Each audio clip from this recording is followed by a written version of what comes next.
Welcome to Public Health on Call, a podcast from the Johns Hopkins Bloomberg School of Public Health. I'm Joshua Sharfstein, Vice Dean for Public Health Practice and Community Engagement, and a former health commissioner here in Baltimore.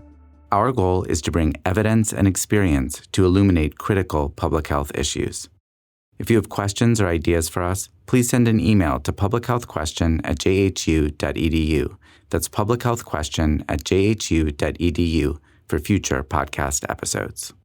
Hey listeners, it's Lindsay Smith Rogers, producer of Public Health on Call, and we want to hear from you. In more than 500 episodes since March 2020, we've been bringing you the latest on urgent public health topics like COVID-19, climate change, gun violence, monkeypox, racism, and more. We'll continue to cover these, but we'd like to know, what other public health topics would you like to hear more about? Plus, you can enter to win some amazing podcast swag, including the beach tote featured on our Twitter account. Please go to publichealth.jhu.edu/publichealthoncall/survey to take a brief survey of potential future topics. This will be open until September 9th, and that link is publichealth.jhu.edu/publichealthoncall/survey. We're excited to hear from you, and thank you so much for listening. Today, what the overturning of Roe v. Wade means for people who are incarcerated. I speak with Dr. Carolyn Suffren, an obstetrician gynecologist and researcher in reproductive health at Johns Hopkins. Let's listen. Carolyn Suffren, thank you so much for coming to Public Health on Call. You're an obstetrician gynecologist who has focused on reproductive health in jails and prisons. I wonder if you might start just by telling our listeners a little bit about what you've worked on in your career. Yeah, so thank you so much for having me. I'm excited to be here for this conversation today. So I've been working on reproductive health issues facing incarcerated people for well over a decade. I've worked as an OBGYN at a jail for about 6 years, and I've been conducting research and policy and advocacy work to try to address improvements in access to reproductive health care for incarcerated folks. So let's go back in the before times, before the overturning of Roe versus Wade. What do we need to know to understand the state of reproductive health care in jails and prisons? Well, basically that it depends. It's highly variable. And this is true for any healthcare, but especially sexual and reproductive healthcare for incarcerated women, because women are so consistently marginalized in the carceral system. The reason why it depends is because there is no mandatory set of standards or services that prisons and jails must provide when it comes to healthcare, and no mandatory set of or system of oversight or accountability. So you get some prisons and jails that provide a reasonable measure of access to quality reproductive healthcare, but many more that provide substandard or absent reproductive healthcare. And that's true, even though in theory, there's a constitutional right to healthcare for people who are incarcerated. That's right. The 1976 Supreme Court case, Estelle versus Gamble, established that prisons and jails must provide access to healthcare and address the, quote, serious medical needs of incarcerated people, and not to do so is considered cruel and unusual punishment. So let's talk specifically about abortion. Somebody comes into jail or prison, they are already pregnant, they want to terminate the pregnancy, or someone becomes pregnant when they are in jail or prison, which could be the result of sexual violence, and they want to terminate the pregnancy. What was that like before this recent Supreme Court decision? It depended. It depended not only what state you were in, but it depended what facility you were in. Because again, there's no standardization. One jail might have a policy that allowed abortion, and another jail down the road might have a policy that did not allow abortion.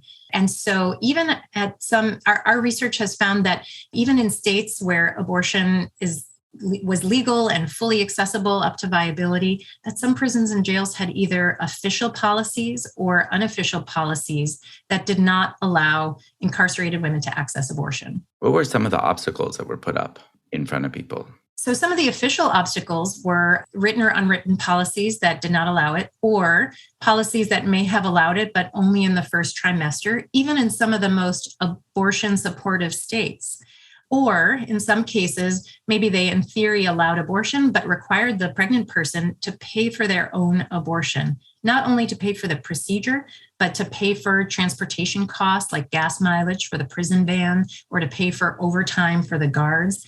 And these individuals have limited funds to begin with. And even if they had insurance or Medicaid that would otherwise cover an abortion, those funds are not accessible to people while they're incarcerated. Now, you have cared for people who are pregnant in jails and prisons. You have interviewed them for your research. How does this situation affect them, the limits on access to reproductive health care? Well, pre-Dobbs, those limits, including the variability and inconsistency and, frankly, the illegal aspects of restricted access to abortion for them, our qualitative research found that many incarcerated pregnant people internalized the sense that they had no rights at all. And so even if they were at a facility that in theory allowed abortion, nobody talked to them about it. Nobody offered them options counseling. Nobody even told them they had the right to abortion. And so they assumed that they had no right to abortion. And so they assumed that they had to carry this pregnancy and just didn't even consider it as an option. And what were the consequences for them? Well, the consequences for them that they're forced to carry pregnancies, in many cases unwanted pregnancies, in an environment that often has limited and harmful prenatal care, in an environment where they don't get to control when they eat or what they eat, how they sleep, in an environment where they have little support as they gestate pregnancies, and in an environment where if they give birth while they're incarcerated, they may be shackled during childbirth.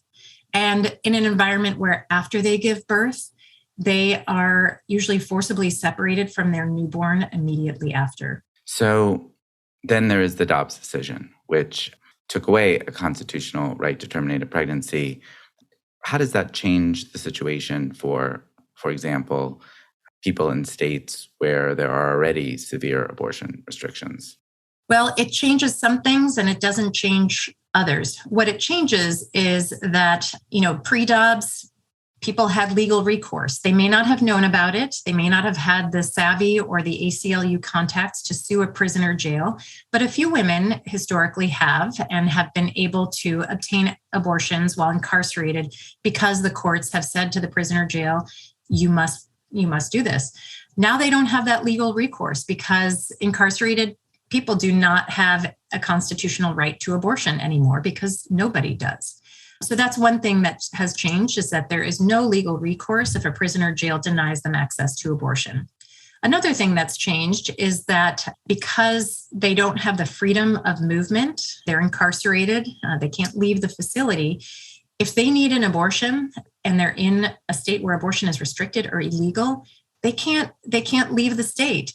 Whereas people in so-called free society, they have the option to travel to another state, or they have the option to try to obtain self-managed abortion pills. There are certainly challenges for women in free society, but incarcerated pregnant people will just categorically not have those options. So, for example, a woman who's not incarcerated may be able to pick up and go to a state where abortion is legal to get an abortion, but her sister who is incarcerated has no chance to do that. Exactly. Is there any sense that there might be a legal challenge based on those two requirements, or that difference? Or do you think that it's something that is at this point not going to be changed? I have not heard of any rumblings of legal challenges. And I think that, it's if there's any route, it would be through the Estelle versus Gamble route, the serious medical needs route. And the courts have found in the past that abortion does count as a serious medical need. But it's hard for me to foresee a case that would override state law on this. It's an aspect of this new world we're in that I think is underappreciated. Absolutely. Another disparity or discrepancy, I would say, is not only people who are incarcerated in abortion supportive versus restrictive states, but also federal custody compared to state custody or jail pretrial detention. People who are in federal prisons, they are under the jurisdiction of federal laws, and the Bureau of Prisons, their publicly available policies have not changed, and they do state that incarcerated pregnant people can access abortion. Now, they do have to pay for it because they're subject to the regulations of the Hyde Amendment, but it's hard to know what the Federal Bureau of Prisons is going to do. Will they transport a pregnant person from a federal prison in Texas to a federal prison in California so that she can get an abortion? Maybe, but we don't know yet. So there are some things that have happened already and others where the situation is still unfolding. That kind of question could turn into another court case, it sounds like. And like many aspects of this, we're seeing the very serious potential for health harms and a lack of clarity at the moment about everything that could happen. Absolutely. And I have real concerns about the health harms, not only because of lack of access to abortion for incarcerated people, but the chilling effect that it has on every other aspect of pregnancy and reproductive health care. And we've already seen this play out in community settings with miscarriage care, people being denied treatment, potentially life-saving treatment for miscarriages with a DNC or medications, even ectopic pregnancies, which is also a life-threatening condition. And that chilling effect is going to be even worse for incarcerated individuals because they don't have any control over their health care. And the prison or jail doesn't have control over what happens in the hospital. So even if they want the best of care for the people in their custody, if they're taken to a hospital that won't do a DNC for someone who's having a miscarriage, the prison or jail has no recourse or ability to provide that care. And that's gonna be a chilling effect for incarcerated women who can't go elsewhere. Seems like all of these key implications of the recent Supreme Court decision on abortion are, in a sense, amplified for people who are incarcerated. Absolutely. And in fact, that's always been the case for any issue of sexual and reproductive health care. And it's even more so now. And what happens and doesn't happen to women behind bars is almost a canary in the coal mine for what's happening in the community. And so incarcerated pregnant people who are forced to carry unwanted pregnancies and then suffer the consequences of that, they are being punished with pregnancy, right? And now, and they have been, right? Even pre-Dobbs and what I described as the lack of consistent access to abortion, there were already women who were living in this post-Roe reality and being punished with pregnancies. Well, now we're seeing that punitive and criminalized aspect to pregnancy pan out for everybody in society. Dr. Safran, thank you so much for joining me. I hope we have the chance to check back in as this year unfolds. Thank you so much. Public Health on Call is produced by Joshua Sharfstein, Lindsay Smith-Rogers, and Stephanie Desmond. Audio production by J.B. Arbogast, Holly Cardinell, Spencer Greer, and Matthew Martin with support from Chip Hickey. Distribution by Nick Moran. Production support from Catherine Ricardo. Social media run by Grace Holes Fernandez and Amber Bryan Singletary.